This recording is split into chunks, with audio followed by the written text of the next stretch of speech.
To speedlearning.com। आज हम लोग सर्किट फिल्टर्स के बारे में बात कर रहे हैं।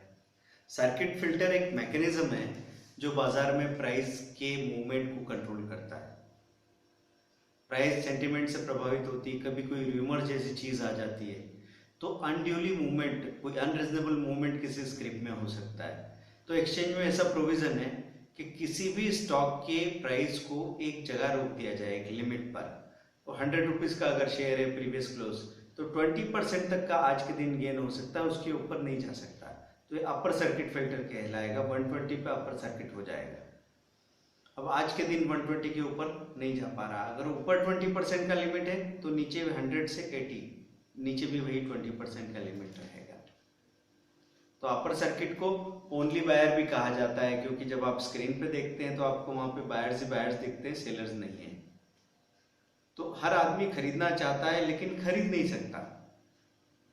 लेकिन अगर कोई सेलर वहां आता है बाय चांस किसी कारण से, तो जो लोग भी लाइन में बाइंग के लिए खड़े हैं बायर्स, उनको वो मिल जाएगा। तो अपर सर्किट में अगर कोई चीज है तो इसका इस्तेमाल कैसे किया जा सकता है? एक तो बीटीएसटी के लिए और दूसरा आप कर सकते हैं इंट्राडे ट्रेडिंग के लिए। तो बीटीएसटी के लिए किस तरीके से होगा? जैसे way2wealth.com में आप गए, आपने देखा कि कुछ स्टॉक कुछ 15% बढ़े हुए हैं, कुछ 14% बढ़ा हुआ है, कुछ 16% बढ़ा हुआ है। तो आपने उन 4-5 स्टॉक्स में सर्किट फिल्टर पे, मतलब सर्किट फिल्टर की लिमिट क्या है, या ओडिन में, नेस्ट में, या फिर BSE-NSE-India.com की वेबसाइट पे जाके देखेंगे तो अपर सर्किट का लिमिट और लोअर सर्किट का लिमिट वहां पे लिखा हुआ है। तो सपोज 120 चल रहा है अभी और कोई स्टॉक 13% बढ़ा हुआ है, और अब पता लगा कि 127.40 पे उसका सर्किट है, तो 127.30 का ट्रिगर 127.40 की बाइंग लगा के रख दी। मतलब जब सर्किट लगेगा तो ही बाइंग हो। अब 5 जो स्टॉक है इसमें से सभी में सर्किट तो लगेगा नहीं, तो 2 जो स्टॉक सर्किट लगेगा वो अपने आप सौदा हो जाएगा। सौदा होते ही 2% का स्टॉप लॉस लगा दीजिए। बहुत ज्यादा चांसेस हैं कि अगर ये सर्किट बना रहा तो अगले दिन 3 से 4% का अप्रिशिएशन आपको मिलने वाला है। गैप अप ओपनिंग होगी, सीधा आप बेच के अपना प्रॉफिट बुक कर लेंगे। तो सर्किट फिल्टर का वहां पे इस्तेमाल हो जाता है।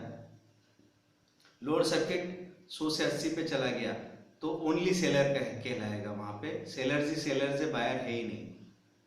वहां गलती से भी वैसे कोई बायर नहीं आता, लेकिन किसी ने ऊपर शॉर्ट सेल कर रखा हो तो वो अपना प्रॉफिट बुक करने आएगा।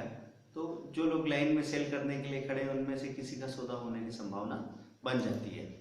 तो अपर सर्किट फिल्टर और लोअर सर्किट फिल्टर अलग अलग चीजें होती है। अब इसके क्या परिणाम है, हम इस पे बात करें खास तौर से, क्योंकि सर्किट फिल्टर पे तो हमने पहले भी बात की थी। तो सर्किट फिल्टर के परिणाम ऐसे हैं कि अभी जब बाजार में तेजी आएगी तो कई सारे स्टॉक्स में बैक टू बैक सर्किट लग सकते हैं। Back to back circuit means जैसे एक RIIL की स्टोरी थी, या यूनिटेक का स्टोरी था। आगे बहुत सारे ऐसे mid and small cap stocks हैं जो कभी 500 रुपए के हुआ करते थे, अभी 50-60 रुपए के भाव में चल रहे हैं, और 15-20 रुपए तक चले गए थे। तो अब सभी लोग सोच रहे हैं कि 500 ये कैसे आएगा। तो उनके 500 आने का तरीका क्या रहेगा? उसमें बैक टू बैक सर्किट शुरू हो जाएगा। तो धीरे से हमको पता लगेगा कि वो 50 से 60, 60 से 70, 70 से 80, सुबह से ही जहां बाजार खुलता है वहीं से सर्किट शुरू हो जाता है। और बैक टू बैक सर्किट मतलब 20-25 दिनों तक लगातार सर्किट चलता चला जा रहा है। तो ये बैक टू बैक सर्किट में जिनकी बाइंग है उनको तो अच्छा खासा फायदा हो सकता है। जैसे आपने ये जो हम आपको सर्किट लिमिट वाला, सर्किट फिल्टर वाला मेथड बता रहे थे, इसमें आपने एक दिन खरीदी की, उसके बाद आप सर्किट लगा हुआ है, आप स्टॉप लॉस लगा के रोज वेट कर रहे हैं, और उसका सर्किट 5 दिन 10 दिन तक चलता चला जा रहा है। तो लगातार आप रोज स्टॉप लॉस लगा के वेट करते रहेंगे तो हो सकता है कि आपका शेयर 10 गुना होके बिके। लेकिन अगर किसी ने शॉर्ट सेल कर रखा है और सर्किट लग जाए तो खरीद नहीं सकता। तो डेफिनेटली अगले दिन का सर्किट और उसके बाद तीसरे दिन के सर्किट पे ऑप्शन की पोजीशन आएगी, अगर बैक टू बैक सर्किट है तो।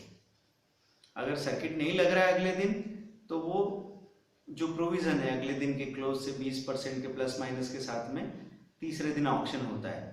तो कई बार दिक्कत क्या होती है, नए लोग होते हैं, उनको पता नहीं कि सर्किट लिमिट नाम की चीज होती है, तो उन्होंने 105 रुपए पे, 110 रुपए पे स्टॉक को शॉर्ट कर दिया, शॉर्ट सेल कर दिया। और सोचा कि जब ऊपर जाएगा तो खरीद लेंगे। बाजार बंद होते होते वो 120 रुपये पे अपर सर्किट हो गया। अब वो खरीदने गए तो खरीदना अलाउड नहीं है। इस तरीके से उनका स्टॉक ऑक्शन में चला जाता है। तो इस केस में तो आपको छोटा नुकसान होता है क्योंकि वो स्टॉक ऑक्शन में चला गया। लेकिन बड़ा नुकसान कब होता है? जब पेनी स्टॉक्स की खबरें आती है आपके पास। तो पेनी स्टॉक्स में बताया गया है कि ये 5 रुपये का शेयर खरीदो, ये बढ़ के कई गुना हो जाएगा। वो धीरे धीरे 7 हुआ, 10 हुआ, 12 हुआ, आप भी अट्रैक्ट होंगे नेचुरली। तो आपने 12-13 रुपये में लिया, सर्किट उसके चालू हैं बैक टू बैक ऊपर, लेकिन उसका फंडामेंटल कुछ नहीं है स्टॉक का। उसको ऑपरेटर मैनिपुलेट कर रहे हैं और उसका इक्विटी बेस भी छोटा है ताकि उसको जो market operator, market maker operate कर सकते हैं आराम से। तो आपके सामने वो 12 to 13, 13 to 14, 50, 14 to 16, 16, 17, 50, 18, 20, 22, 24 चला गया। अब 12 का 24 चला जाएगा तो कौन चिंता में रहेगा? कोई भी नहीं, क्योंकि हमको ऐसा लगेगा कि अब तो जब नीचे आएगा तो हम आराम से बेच देंगे। लेकिन एक दिन क्या पता लगता है, उसमें लोअर सर्किट लग गया।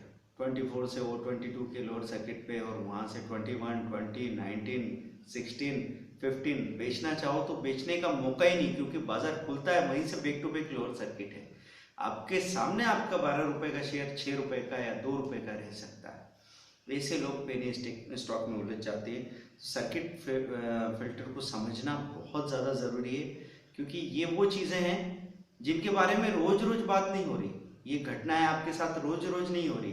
अगर आप देखने जाएंगे ओनली बायर या ओनली सेलर या अपर सर्किट फिल्टर या लोअर सर्किट फिल्टर, तो आपको वहाँ पता लगेगा कि ए ग्रुप के स्टॉक्स में बहुत कम सर्किट लगते हैं, बी में थोड़े ज़्यादा लगते हैं, TTS और Z में और भी ज़्यादा लग सकते हैं। तो वहाँ सर्किट लिमिट को आप पहचानें, समझना शुरू करें और उसके हिसाब से स्टॉप लॉस लगाने की आदत डालिए, क्योंकि ये घटनाएं जो महीने में एक बार होती है, इसकी हम लोग तैयारी करके नहीं रखते। जबकि हमको जो सबसे बड़ा नुकसान होता है ये इन्हीं घटनाओं की वजह से होता है। तो हमने ओनली बायर ओनली सेलर या upper circuit filter lower circuit filter के बारे में बात की।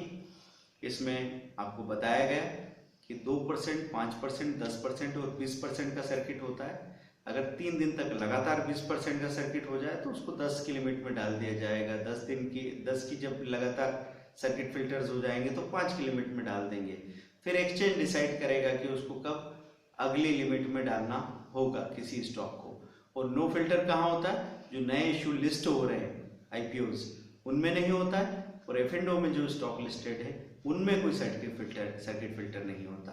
तो आपको सर्किट फिल्टर की स्टडी करने के लिए हम एक जगह बताते हैं। आप लिखिए गूगल सर्च में circuit filter in stock market, stockfry.com। stockfry.com बड़ी अच्छी वेबसाइट है जो आपको कई सारा डाटा प्रोसेस करके देती है। तो वहाँ पे आपको ऐसे स्टॉक की लिस्ट मिल सकती है जो सर्किट फिल्टर्स को बताते हैं। दूसरी भी कई वेबसाइट्स हो सकती है। तो जब गूगल सर्च में आप लिखेंगे तो आपको 4-5 साइट्स के नाम दिखेंगे। तो आप सभी को देखते रहिए। जहाँ से देखना आपके लिए ज़्यादा समझने लायक हो, कंफर्टेबल हो, उसके साथ आप कंटिन्यू कर सकते हैं। Thank you very much.